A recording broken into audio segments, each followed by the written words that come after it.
আমি মোহাম্মদ তৌহিদুর রহমান, বাড়ি নারুগন। এখানে আমাদের গ্রামে কয়েক বছর ধরে পাম্প চুরি হচ্ছে, গরু চুরি হচ্ছে, ব্যাটারি চুরি হচ্ছে। 10,000, 15,000, 5,000, 6,000 টাকার বিনিময়ে এটা আবার ব্যাগ দেয়। সেই চোরের উপদ্রবে আমরা থাকতে পারছি না গ্রামবাসী। রুখে দাঁড়াইলে মারপিট আমাদের উপর শুরু হয়। চোরের নাম কি? চোরের নাম জিন্দু, 1 নম্বর। ওই লিডার, ওর নেতৃত্বেই আরও আছে 2-4 জন। ওরা কারা, ওকে চিনতে পারছেন? না, ওরা এখন সিন হয়নি, শুধু সিন হচ্ছে জিনু। এই পর্যন্ত কি কি চুরি করলো? এ পর্যন্ত চুরি হয়েছে, প্রথম চুরি করলো গরু যাদবী থেকে, ওটা আবার উদ্ধার হয়েছে। তারপরে চুরি হলো শান্তর পাম্প, ওটা উদ্ধার হয়েছে। জহুলের পাম্প, ওটাও 10,000 টাকার বিনিময়ে দিচ্ছে। আজকে ব্যাটারি ওটা 6,000 টাকা নিয়ে ব্যাটারি ব্যাগ দিল। সাইকেল চুরি হয়েছে, ওখানে 4,000 টাকা নিয়ে ব্যাগ দিল। খাগরতলা জহুরুলের আর খাগরতলা এর কি নাম, সাদেকুলের ভ্যানের 15,000 টাকা দিয়ে ব্যাগ দিছে।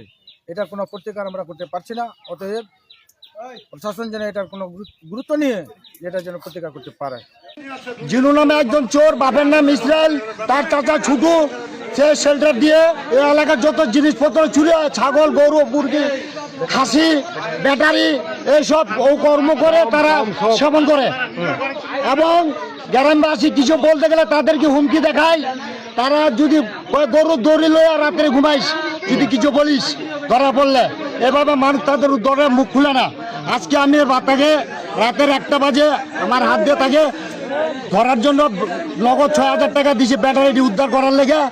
ব্যাটারি পাওয়ার পর আমি তাকে ধরছি। দীর্ঘম বাজারে ধরার পরে তাকে মারধর করা হয়েছে। এবং আমার খালতো ভাইয়ের বাড়ি, তাদের বাপ ফ্যামিলির লোকজন, তাদেরকে রাস্তায় বাইর হতে দেয় না। তার মা, তার বাপ, তার চাচা, হ্যাঁ, এই 3-4 জন লোক এবং তার ভাতিজা রাস্তায় বাইরে তাদেরকে রাস্তা ব্লক করে রাখছে, বাড়িঘর অ্যাটাক করে রাখছিল।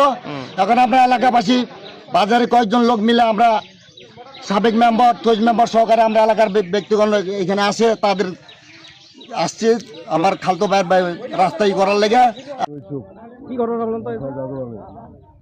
আমরা পিটাপিটি করে কয়েকদিন আগে একটা গরু উদ্ধার করলাম রাজধানী থেকে। গরু উদ্ধারের পরে ফের আবার একটা সাইকেল উদ্ধার করলাম। সাইকেল উদ্ধার পরে ফের আবার একটা জরুরি পাম্প বাইর করলাম। এই পাম্পে নিয়েছে 10,000 টাকা, গরু দেওয়া বাবদ নিয়েছে 10,000 টাকা, 20,000। আর ওই যে সাইকেল বাবদ নিয়েছে 4,000 টাকা, এই চোরগুলাই নিয়েছে। আর আজকে রাত্রে ব্যাটারি চুরি করে ব্যাটারি টাকা দিচ্ছে 15,000 টাকা দিচ্ছে, 15,000 ব্যাটারি। এই চোরেরা এগুলো মাল চুরি করে আবার ব্যাগ দেয়, আবার টাকা নেয়। এটা তো মোটর সাইকেল যে চুরি করে তার থেকে বেশি হয়ে গেল। এখন নারায়ণগঞ্জবাসী এখন মনে করেন কি যে ইটালিয়া খুব একটা আতঙ্কে আছে। যার মোটর হোক, কিছু হোক, ছাগল হোক, মুরগি হোক, কারো কিছু রাখছে না এই চোরগুলোতে। নাম কি?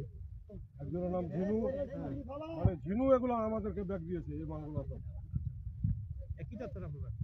এখন আপনারা আমাদেরকে চলার ই করে দেন,